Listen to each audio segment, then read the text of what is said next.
Welcome to River City Live on this Wednesday, and these kids know how to cool off. That is a bucket of ice. We'll explain that later.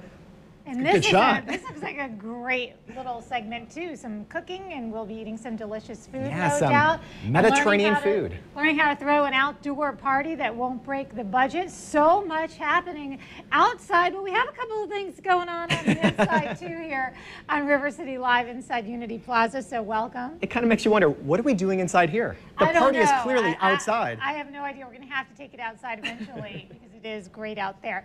So with Father's Day creeping up just days away, you may be thinking about all of the great life lessons you learned from Dad. Well, Not Your Father's Root Beer, which is a very potent potable, has done some research, and they are saying that 30% of people say their father taught them how to cook. Other surveys done say that a certain amount of percent of people that said their father was teaching them skills in life, like, for example, how to work on a car. So we were thinking in terms of us and what we learned from our dads specifically, not stuff you learned from your mom. First, let's take a look at some of those stats I was just mentioning, like the how to cook, 9%, how to manage your money, 9%, yeah. 9%, how to drive a car, like I said, 55%, and then 27% was other. So what is other, Mark? What was your other that your dad taught you? You know, one thing I did not get from my dad was his personality. My dad's an introvert, which is kind of weird because most of us are kind of big personalities. But one of the things my dad was really good at is very mechanically inclined.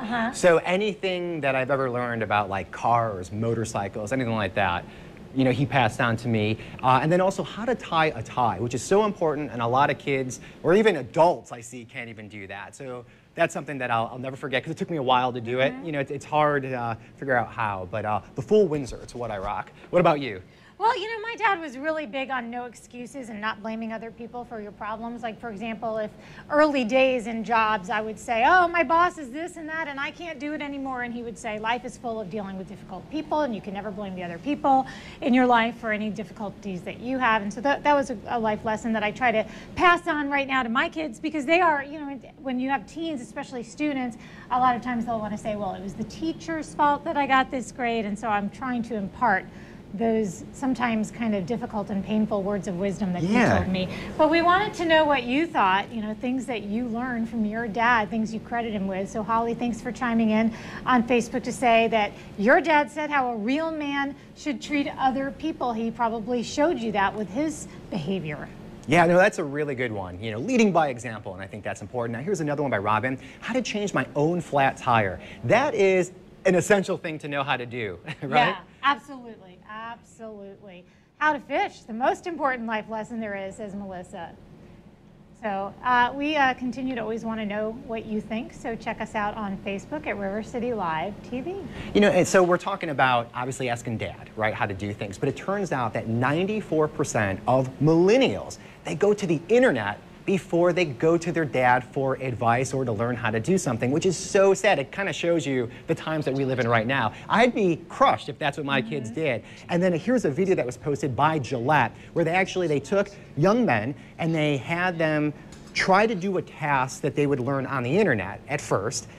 And then after they tried it, then the dad would come in and break down how to do it. And it's actually, to me, it was a little emotional, because like once the dad comes in, there's an immediate connection, walking through personality, the kids light up on how to do the steps. Like one of them was how to pick up a girl. And that's a gentleman there teaching how, and he's talking about eye contact and dancing, and there's how to tie a tie. And to me, those are moments you're always going to remember as a dad, guiding your kids through certain things like that. Absolutely. You know, so, but isn't that sad? 94% of kids go to the internet before their dad.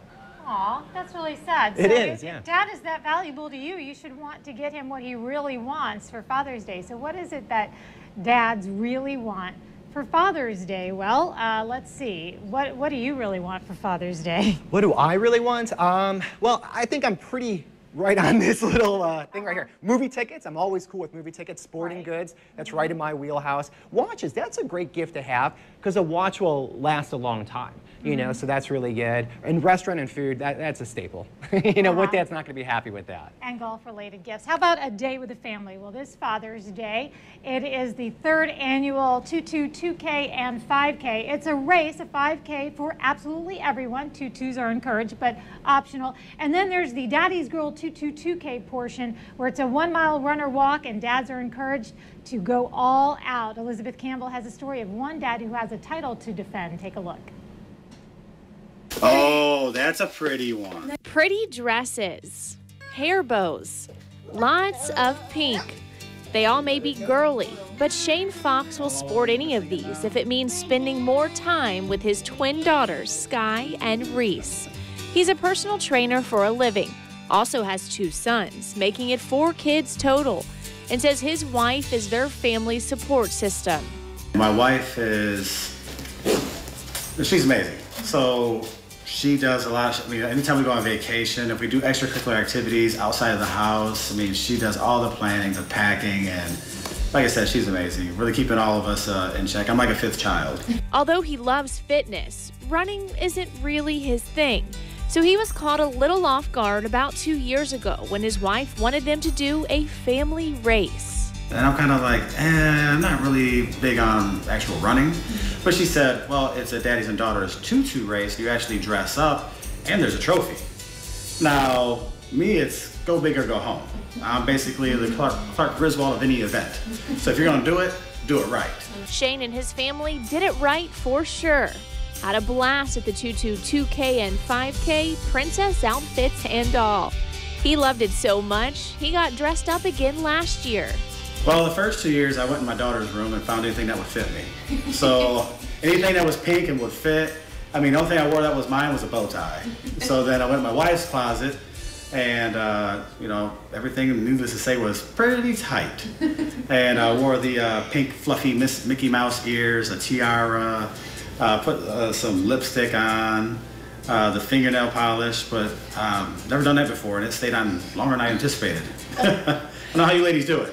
Now they're gearing up for year 3. As the winner of last year's Best Dressed trophy, he says he needs to win it again this year to have 1 trophy for each twin. Did you like when Daddy wore the Cinderella dress last year? Was Daddy pretty? Yeah, that was pretty. Sky and Reese were a bit shy during my visit, but it's clear how much they love their daddy and seeing him play dress up. Can you help Daddy find an outfit? Yeah. Come help me find an outfit. Go help me, Daddy. It's your Ariel, it's your mermaid dress. It's not working. It's not working? For you. Oh, that's for me? You want me to try it? Uh-huh. Okay, well, let's see how it looks on you first. Oh, that's pretty. Okay, how about put it on me? The girls are so proud of their medals they've gotten the past 2 years, and it's obvious how Shane feels about his Best Dressed trophy. As for this Sunday's 2K and 5K, he's got his eye on another trophy.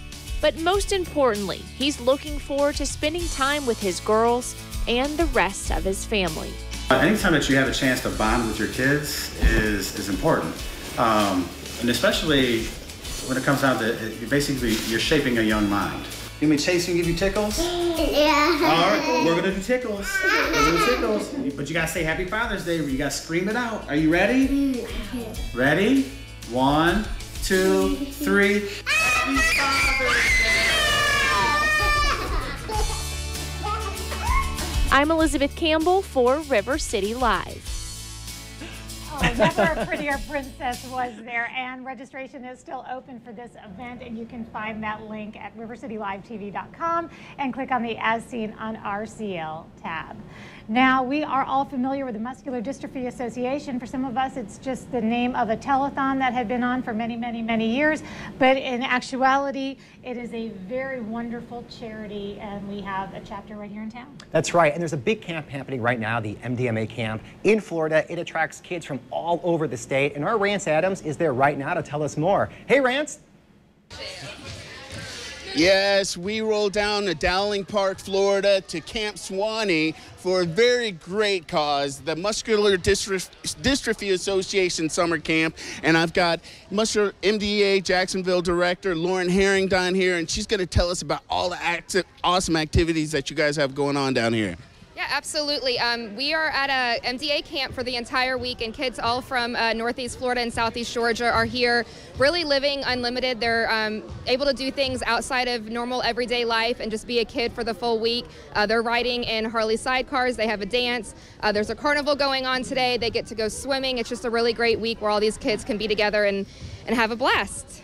I mean, I see cotton candy. They got to hang out at the fire trucks. There's face painting. I don't even have this much fun. Basketball, that's awesome experience for these guys, right? Absolutely. It's like I said, it's a week where they can be a kid and forget about the diseases that they have, and they're around kids that have the same disability as them. So. And one of your big sponsors is here right now. I've got the Vice President of Ash Properties, Randall Whitfield, here. Randall, tell me what it's like for your company to be involved in such a great cause. Ranson, we have been sponsors and working with MDA for 6 years now. And every year our appreciation of what these people do just grows and grows. This is our first opportunity to come to the camp and to really associate with the kids. It's such a moving experience just to see the kids and see how they react to just being with one another and being able to enjoy the experiences that the counselors here teach them and guide them to life experiences that help them to provide in their own lives as they go through their day-to-day life when they leave camp. It's such an overwhelming experience but it takes money, Ranson, and our job is to fundraise and to do things to help raise money for MDA so the kids can enjoy the camp, and research can be done to find solutions for this. And we're having a gala in November at the Hyatt Hotel, and we're looking for table sponsors now that would help us to, again, raise funds so these kids can enjoy summer camp. And research can be done to provide cures for these muscular dystrophy diseases that these kids are afflicted with. We're going to circle back around for that come around October, and we'll talk a little bit more about that gala, and maybe I could come and get my tuxedo and show up and hang out with you guys. But we've got two ambassadors who've been regulars at the camps for the past 6-7 years. I've got Hope and Ben. Hope, I'm going to start with you ladies first. What's it like for you to be out here and bond with all your friends? I love it so much. It just shows that it shows that how amazing everyone is and how hard everyone in MDA works to get us here. And it's a great experience because no one judges you or gives you dirty looks every day. And Ben, for you, this is your 6th year. What's it like for you? How much fun is it? It's a lot of fun, and it's just good to hang out with people that have the same condition with me, and I kind of just feel like I'm not alone. So yeah, that's how I feel about it. So you guys want people to look into this and maybe come out next year, maybe have even more kids with you? Yeah, that would be awesome if we could get more kids coming every year. And I've already heard some great stories. Oh my gosh, it's raining. Some great stories about people that have been here for years. We're going to talk more about that later in the year. But thank you guys for having us out. Good luck. And back to you guys in the studio. All right, thanks, Rance. Man, it looks like just such a great opportunity for the kids. And you were a counselor there, right? Yeah, I've been there many years, and Stuart, our executive producer, has spent a lot of time at MDA summer camps, and it's just awesome for the kids and also for the families, for the siblings of these kids, because then they get to be the center of attention while the other kids in the family are at camp. So it's an awesome thing. If you want more information, head to our website and we'll hook you up, rivercitylivetv.com, and click on the As Seen on RCL button. So much more to come. We showed you we've got a lot happening outside, and we'll take you there next.